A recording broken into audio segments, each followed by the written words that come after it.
मुंडन करवाना, ये भी एक बहुत बड़ा दोष है। अगर हम पूर्वजों के कोई भी परिवार का ऐसा शांत हुआ और अगर मुंडन संस्कार नहीं करवाते हैं, दोष है, उसमें कोई संदेह नहीं। वैज्ञानिक दोष भी है और आध्यात्मिक दोष भी है। वैज्ञानिक तथ्य यह है कि जब किसी से परिवारजन का सौदाय होता, तो सौदाय के समय जब हम वहां खड़े होते हैं तो कुछ विषाणु हमारे बालों में चिपक जाते हैं। मुंडन करवाने से वो विषाणु दूर हो जाते हैं। वैज्ञानिक तथ्य ये है। आध्यात्मिक तथ्य यह है कि मुंडन करवाने से हम उनके प्रति अपनी श्रद्धा अर्पित कर रहे हैं, पर बालों को अर्पित करना, श्रद्धा को अर्पित करना नहीं।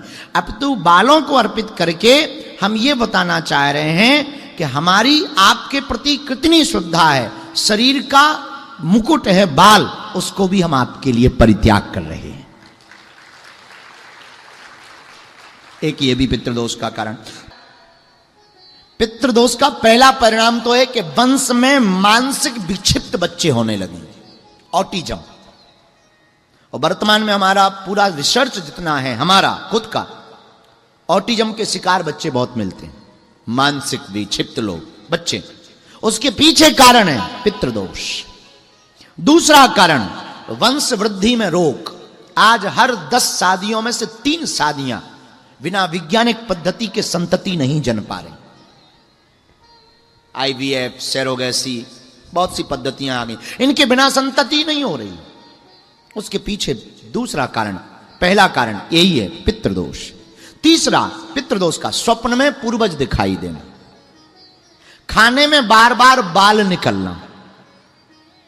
पितृदोष क्या है? सपने में नाग दिखाई देना। पितृदोष क्या है? मरी हुई मृत आत्माएं बार बार दिखाई देना। पितृदोष क्या है? बार बार पुरुषार्थ करने के बाद भी सफलता ना मिलना। पितृदोष क्या है? विवाह मंगल काज में बहुत देरी होना और ना होना और टूट जाना, यह भी पितृदोष है। कई लोगों की शादी होती है पर तलाक हो जाती, चलते ही नहीं। कई लोगों का तो पूरा खानदान ऐसा होता है। आज हम जब व्यक्तिगत मुलाकात में बैठे हुए थे तो एक परिवार ऐसा आया, अब उनके बारे में हम कहेंगे नहीं, पर हम उदाहरण आपको दे सकते हैं। वो परिवार आया, उनका पूरा परिवार, सब कुछ है, भगवान की कृपा है, शादी नहीं हो रही किसी की। 35 ईयर की बहन है। विचार करिए क्या बीतती होगी। इसका कारण पितृदोष है। बहुत से लोग ऐसे हैं, बहुत काम डालते हैं, जीरो के जीरो रहते, हीरो नहीं बन पाते। कारण क्या है? पितृदोष। बहुत से लोग ऐसे होते हैं जिनके बच्चे व्यसन में डूब जाते और छोड़ना भी चाहें तब भी नहीं छोड़ते, व्यभिचारी हो जाते। कारण क्या है? पितृदोष, पितरों की अशांति, पितरों की रुष्टता। बहुत से लोग ऐसे हैं जिनके घर में महाभारत, भवन है, मकान है, गाड़ी है, बंगला है, नाम है, यश है, कीर्ति है, पर 2 वक्त की रोटी प्रेम से नहीं खाते। कारण क्या है? पितृदोष। बहुत से ऐसे लोग हैं जिनके घर में अकाल मृत्युएं बहुत होती। कारण क्या है? पितृदोष। बहुत से घर और बहुत से लोग हमने ऐसे देखे हैं जिनके पास धन है, वैभव है, लेकिन कलंक लगते हैं लगातार। कारण क्या है? ये पितृदोष है। अच्छा, आपने विचार किया पितृदोष क्यों लगता है? पहला कारण, अपने पूर्वजों की उपेक्षा करना। नहीं मानते। हम 2020वीं सदी में जी रहे हैं। हम मॉडर्न जमाने के लोग, पढ़े लिखे लोग। हम कौवा पर, गौ माता पर, कुत्ता पे भरोसा नहीं करते। ठटरी के बरे बनने पर भरोसा करते हो? तुम कौवा पर और कुत्ते पे भरोसा नहीं करते, पर अगर तुम बन जाओ तो भरोसा करोगे? बुरा मत मानिएगा, ये भरोसे की बात नहीं। कौवा प्रतीक है, श्वान प्रतीक है, पूर्वज नहीं है हमारे, प्रतीक है, उन तक पहुंचाने का संदेश वाहक है। अब वो आपको ये जो पद्धति रखी गई, ये वो पूर्ण तरीके से वैज्ञानिक पद्धति है। अंधविश्वास की पद्धति नहीं, वैज्ञानिक पद्धति है।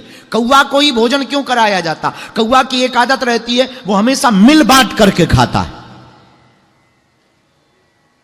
कौवा की दूसरी बात, कौवा की एक आंख ही है, एकाक्षरी है, यहां भी घुमा लेता वहां भी घुमा लेता, एक दृष्टि से सबको देखना। कौवा यम का प्रतीक है, कौवा एक प्रतीक है। कौवा हमारा पूर्वज नहीं है, बुरा मत मानिएगा। तुम तो इसीलिए भी परेशान रहोगे, जियत पिता को दीन न नीर, मृतक पिता को हलवा खीर। जब तक बाप जिंदा रहा तो तुमने पानी नहीं पिलाया, मर गए तो तुम हलवा खीर छतों पर रख रहे। या बाप कौवा बन के आएगा ठटरी के बरे, जिंदा में तुमने पानी नहीं पिलाया, अब मर गए तो बाप कौवा बन के आएगा। जियत पिता को दंगम दंगा, मृतक पिता पहुंचाए गंगा। जब तक बाप जिंदा रहा तुमने पानी नहीं पिलाया, अब तुम गंगा जी पहुंचा रहे। तो पितृदोष का पहला कारण पूर्वजों की उपेक्षा करना। दूसरा कारण अंतिम संस्कार ठीक से ना होना। तीसरा कारण श्राद्ध पक्ष का हास्य बनाना।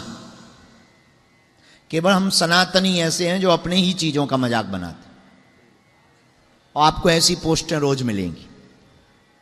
अभी कृष्ण जन्माष्टमी आएगी, ऐसी ऐसी पोस्टें आपको मिलेंगी कि सुनकर अच्छा खुद ही शेयर करते हैं, महाडॉन आ रहे हैं। एक आदमी हमें मिला, बोले कि आपने ये मैसेज पढ़ा? उनका क्या? बोले कृष्णा ये करें तो लीला, हम करें तो कैरेक्टर ढीला। हम कहा होना ही चाहिए तुम्हारा तो। बोले मतलब? हम कहा तुम भगवान की सुमी चल रहे हो, भगवान की समवस्था पे चल रहे हो। भगवान ने तो 7 साल की उम्र में जहर पी लिया था, बेटा तू पी ले, सेल्पास की गोली खा। ज्यादा भगवान की नकल कर रहा है। एक काम करो, उन्होंने 7 वर्ष 11 माह की अवस्था में गोवर्धन पर्वत को उठा लिया था, तू अपनी लुगाई को उठा के बता। भगवान की बड़ी तू उस पर चल रहा है, एक काम कर। बोला क्या? हम कहा एक बात बता, भगवान की उसमें पक्ष चल, उन्होंने कालिया नामक नाग के ऊपर नृत्य किया था, तू ब्लैक कोबरा को पकड़ के बता। नानी याद ना आ जाए तो कहना बड़ा भगवान के पक्ष में, बड़ा भगवान के जैसी चलने की आदत कर रहा है। भगवान ने तो महाभारत का युद्ध किया था, तू एक काम कर, रूस और यूक्रेन के युद्ध में बीच में खड़ा हो जा, परदादी याद आ जाएगी, ठटरी भर जाएगी 2 मिनट में, धुआं धुआं। हाँ, पता ही नहीं लगेगा कि अंतिम संस्कार किसका करना। और हम भगवान के अरे भगवान भगवान है, वो परमात्मा है, हम नहीं चल सकते, हम अपने गुरु के जैसे नहीं हो सकते। हमारा गुरु गुरु है, अब हम उसके जैसे हम आदत करें कि हमारे गुरु जी सीधे थे, दाढ़ी इतनी लंबी दाढ़ी, ऐसे चलते थे, ऐसे बोलते थे, ऐसे करते। ठीक है, उनका जमाना ठीक था, आज के जमाने में हम वैसा करें आफत हो जाएगी। या तो लोग हमें स्वीकार नहीं कर पाए। गुरु गुरु हैं, हमें गुरु के जैसा बनना भी नहीं, गुरु को देख करके हमें चलना है, हमें उनकी जैसा कुछ पाना भी नहीं, जो वो दे रहे हैं वो कम नहीं। हम लोग इतने विचित्र लोग हैं, सनातनी केवल अपनी ही चीजों का मजाक बना, अपने संतों का मजाक, अपने तीर्थों का मजाक, मंदिरों का मजाक, पाखंड की दुकान, संतों का मजाक, ढोंगी पाखंडी। कभी तुमने किसी मुल्ला को नहीं देखा हो। मुसलमान कभी नहीं अपने मौलवियों की बेइज्जती करते, लेकिन हम लोग करते। हम उनके विरोध में या पक्ष में नहीं है किसी के भी। हम एक बात बोल, अच्छा हम लोग इतने विचित्र लोग हैं, कितनी सोची समझी। कभी कभी बातें होती हैं तो हवस के पुजारी, हवस का मौलवी नहीं कभी सुना होगा आपने, पुजारी जरूर होता है।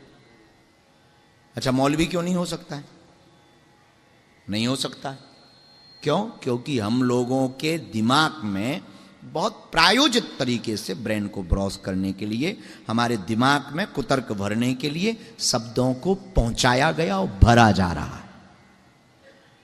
इसलिए हम लोग अपने श्राद्ध पक्ष की हंसी उड़ाते हैं। अभी आप मोबाइल पे खंगालिएगा, हैं अरे ये तो पंडितों के पोंगापन, ठटरी के बरे। 20 रुपया की थाली में तेरे पूर्वज तर रहे हैं और वो कृपा कर रहे हैं, क्या कम है? इसमें भी तुझको पाखंड लग रहा है। कोई आचार्य ब्राह्मण अपना घर छोड़कर तुम्हारे घर पर भोजन प्रसाद पाने आएगा तो वो कुछ नहीं दे के जाएगा, तो अपना पुण्य कर्म तो तुम्हें दे के जाएगा।